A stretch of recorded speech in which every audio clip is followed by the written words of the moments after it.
तुम तो बहुत पवित्र हो। धीरे धीरे गुरु जी ने हमसे कहा तुम बोलो।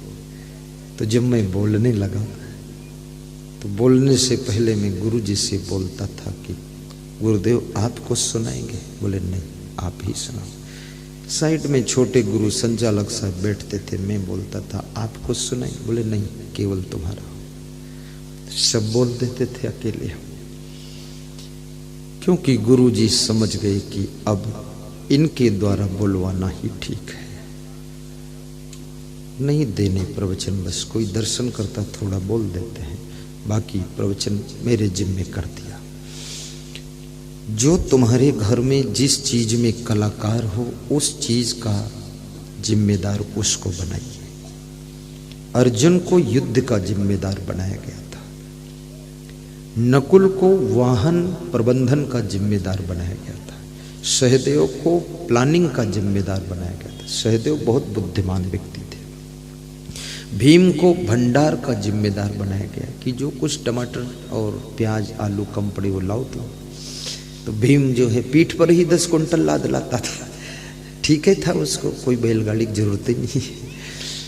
और युधिष्ठिर को जो लोग आते थे उनको मिलना जुलना, समझाना बुझाना, प्रेम करना, रिसीव करना, न्याय फैसला करना, ये उनकी जिम्मेदारी में था।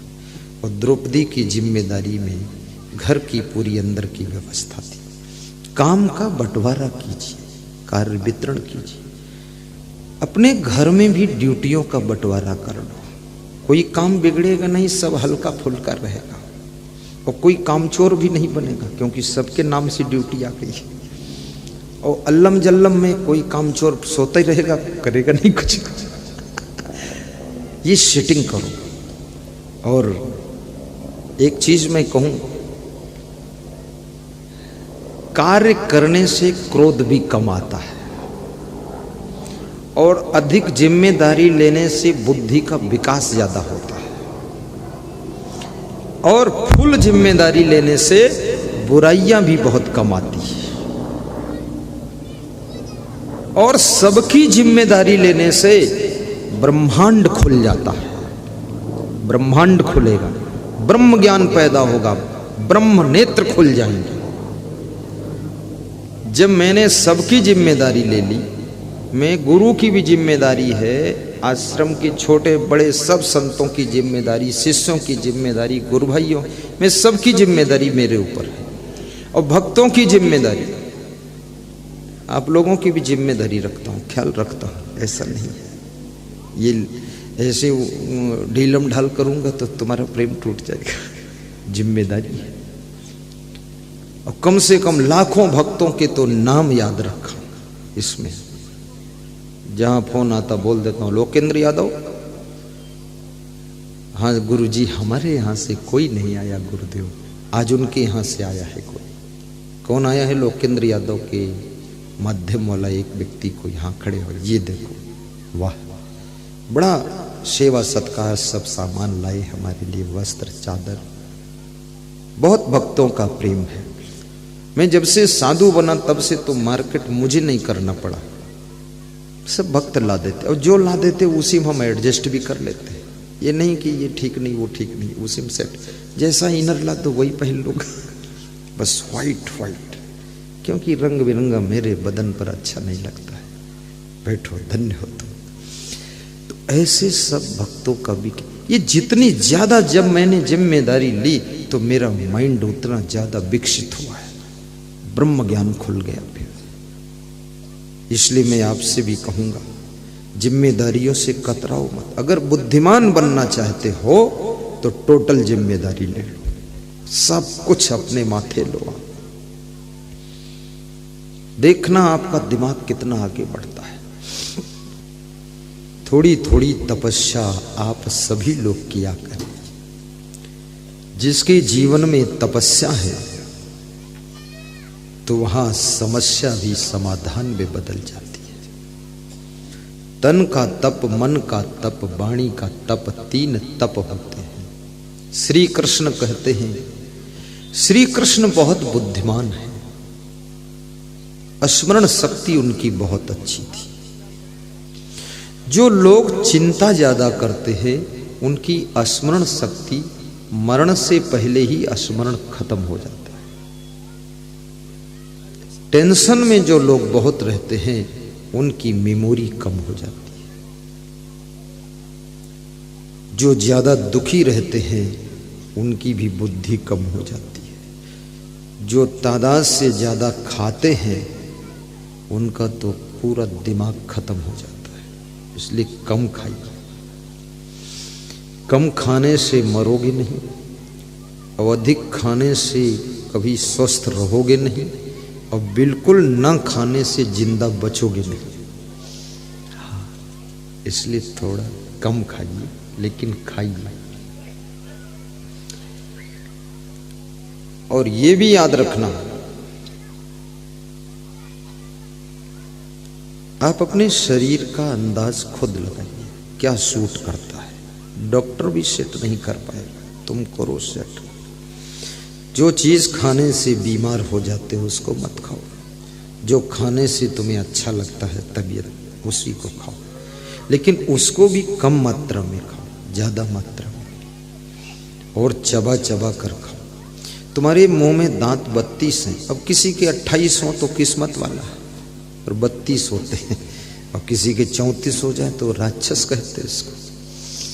अब काउंटिंग करना कितने हैं पता लगा लेना है। अभी बहुत लोगों ने तो काउंटिंग ही नहीं किया है। तो 32 दांत चिकित्सा विज्ञान कहता है कि 32 बार चबाइए तब खाइए। तो किसी ने कहा तो बहुत हो जाएगा, तो बोले 16 बार चबाओ कम से कम। बोले इतना भी ज्यादा हो जाएगा, तो बोले 8 बार तो चबाना पड़ेगा। बोले 8 बार भी ना चबाऊं तो, बोले तो डॉक्टर से रिश्ता जोड़ना पड़ेगा, फिर रोज दवा खाओ। क्या ये जो आपके मुंह में लार बनती है, ये लार ही अमृत है। ये लार अंदर जाकर के पूरे भोजन को पचाने का काम करती है। बहुत महत्वपूर्ण चीज है लार, ये टॉनिक है। इसलिए बार बार थूकना भी नहीं चाहिए। मुंह में लार आए उसे घोंटना चाहिए। कितने लोग दिन भर थूकते रहते हैं, जरस कुछ मुंह में लार इकट्ठा हुई थूक दिया, अरे वो अमृत आया है, उसको अंदर ले जाओ। अब इसका मतलब ये नहीं खांसी खखार का बलगम हो उसको भी ले जाओ, अरे उसको थूको, वो अमृत नहीं वो थोड़े है अमृत, लार लार बलगम नहीं। और हंसने से बुद्धि का स्मरण बढ़ता है। जोर से हंस दो। जोर से हंसने से डाइजेशन सिस्टम भी ठीक रहता है। जोर से हंसने से हार्ट सही काम करता है। जोर से हंसने से शुगर की बीमारी भी कंट्रोल रहती है। जोर से हंसने से, प्रसन्न रहने से, हमेशा खुश रहने से बीपी हमेशा ठीक रहता है। और जोर से हंसने से नींद भी अच्छी आती है। ये थोड़ा थोड़ा हंसने से कुछ नहीं होगा। दिन भर में 2-4 बार तो पूरा पेट वेट हिल जाना चाहिए। ये तो घर का लफड़ा सब लगा ही रहेगा। ये सब लोग तो कोई सुधरने वाले नहीं। आप इनकी टेंशन कहाँ तक करोगे? और झंझट कुछ न कुछ चलता रहेगा। कहीं ट्रांसफर हो जाएगा आपका, कहीं कुछ और हो जाएगा, कहीं गाड़ी थोड़ा टकरा भी जाएगी और कहीं कुछ हो जाएगा। लेकिन ये चिंता छोड़ो, आप थोड़ा हंस दिया करो। अपने अपने ग्रुप में हंसो। महिलाएं महिलाओं में खूब हंसे। हाँ, सासू के साथ अगर बहू हंस दे तो घर में लक्ष्मी बरसती है। क्या बात है। अब बाप बेटे दोनों मिलकर हंस दें तो घर में फिर दरिद्र नहीं रह सकता है, निकल जाएगा। ज्यादातर लोग पड़ोसियों के साथ हंसते हैं, आपस में मुंह ऐंठते रहते हैं, आंखें चढ़ा कर रखते हैं, थोड़ा गाल फुला के रखते हैं। एक लड़की कह रही थी मैं तो ससुराल गई तो पूरा नरक में पड़ गई। तो मैंने कहा क्या हुआ? बोले न सासू हंसती है न जेठानी हंसती है, दोनों गल फुलवा है। बोली बहुत बुरा हाल है। बोली उसमें तो लगता बीमारी हो जाएंगे। तुमने कहा सासू को कुछ डील करो थोड़ा सा। मुस्कुराते रहो, गुनगुनाते रहो। गाइए, सब गाइए, दोहराइए। मुस्कुराते रहो, वक्त जीवन का यूं ही निकल जाएगा। वक्त जीवन का यूं ही निकल जाएगा। मुस्कुराते रहो, गुनगुनाते रहो, मुस्कुराते रहो। धन्य है दतिया की गुनगुनाते रहो, वक्त जीवन का यूं ही निकल जाएगा। वक्त जीवन का यूं ही निकल जाएगा। एक सांसद बिहार में चुनाव हार गया। मेरी उससे बात हुई तो मैं सोचता था वो दुखी होगा, तो मैंने कहा, सांसद जी आप चुनाव हार गए।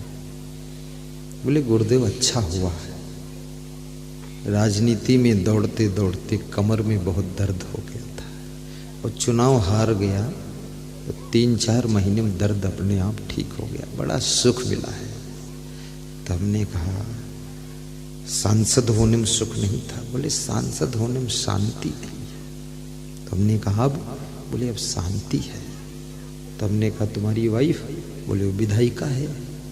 मैंने कहा तुम? बोले अगली बार हम फिर सांसद बन जाएंगे। तो हमने कहा अशांति में पड़ोगे? बोले अशांति जब तक ना मिले तो शांति का कोई मूल्य नहीं होता। जब तक दुख ना मिले तो सुख का भी कोई मूल्य नहीं होता है। जब तक गरीबी न झेलो तो अमीरी का भी मूल्य दिखाई नहीं देता है। पैदल चलने के बाद कार में बैठने का आनंद एहसास होता है। ठंडी लगने के बाद रजाई का सुख एहसास होता है। प्यास लगने के बाद पानी का महत्व पता चलता है और कड़ी भूख लगने के बाद भोजन की कीमत पता चलती है। इसलिए माताओं बहनों से कहूंगा कि बार बार अपने पति को कुछ मत खिलाया करो, इसको भूखे होने दो। फिर तुम जैसा भी उल्लुल जुल्लुल भोजन बनाओगी इसको टेस्ट आएगा, क्योंकि टेस्ट भोजन में है ही नहीं, टेस्ट तो भूख में होता है। माताओं बहनों से कहूंगा कि अपने पति को इतना प्रेम से भोजन खिलाओ जिससे कि वो आपका पति होटल में जाने ना पाए। क्योंकि जिसका पति होटल में पहुंच गया तो धीरे धीरे वो बोतल में पहुंच जाता है। फिर भी अगर रोक नहीं पाए तो फिर वो टोटल में पहुंच जाता है। इसलिए इनको थोड़ा होटल से बचाओ। ऐसे चाट वाट के ठेला लगे हो वहां खा लो, साथ में तुम भी खा लो चाट वाट। चाट भी कभी कभी आपका खाने का मन होता खा लीजिए, लेकिन हमको अच्छा नहीं है वहां ठेला पर खड़े होकर चाट खाना। हम लोगों को नहीं, तुम्हारे लिए छूट है इतनी, क्योंकि हमारी बहुत से भक्त चाट वाले हैं। चाट खाना मना कर दूं तो चाट वाले की चटाई भी बिक जाएगी। थोड़ा उनका थोड़ा सोना चांदी भी पहनने की इच्छा हो पहन लीजिए, कोई हर्ज नहीं। पुरुषों के लिए भी छूट देता हूं, एक चैन पहन सकते हो, 500 ग्राम वजन चैन पहन, आधा किलो। मैं दुबई में गया था सत्संग करने, तो वहां 1-1 किलो के सोने के हार बिक रहे थे। सोने की मार्केट में हमारे भक्तों की दुकानें थी, तो उन्होंने दिखाया तो 1-1 किलो सोना के हार, यहां से पहनो यहां तक पूरा। तो मैंने सोचा एक हार ले लो, तो उसका कीमत पूछा, वो करोड़ों में था। तो मैंने कहा बिल्कुल मत लो, फोटो खींच लो बस, छुट्टी।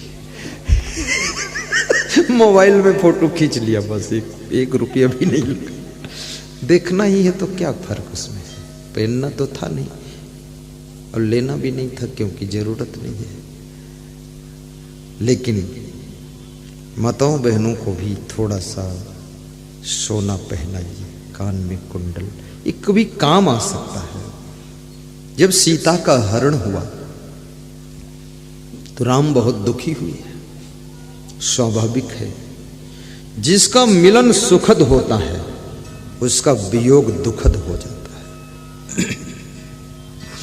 सीता के मिलने से राम को सुख एहसास होता था, इसलिए सीता जी का जब वियोग हुआ तो राम दुख में डूब गए। जिस नारी को अपने पति के साथ में प्रसन्नता और सुख एहसास होता है तो पति का वियोग उसके लिए बहुत दुखदाई हो जाता है। जिस पुरुष को अपनी पत्नी से दुख लगता है तो उसकी पत्नी जब मायके चली जाती है तो पति को सुख लगने लगता है।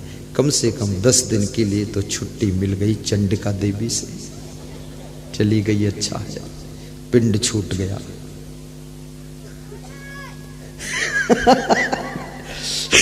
बहुत बड़ी बात।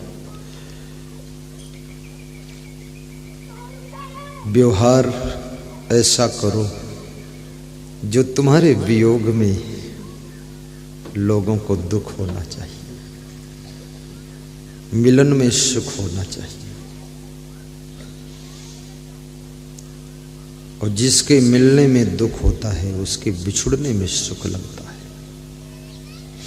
और ये संसार मिलन और वियोग का प्लेटफॉर्म है। जन्म मरण, हानि लाभ, मिलन वियोग, ये संसार का नियम है। सीता जी का सुंदर स्वभाव राम के मन को जीत चुका था।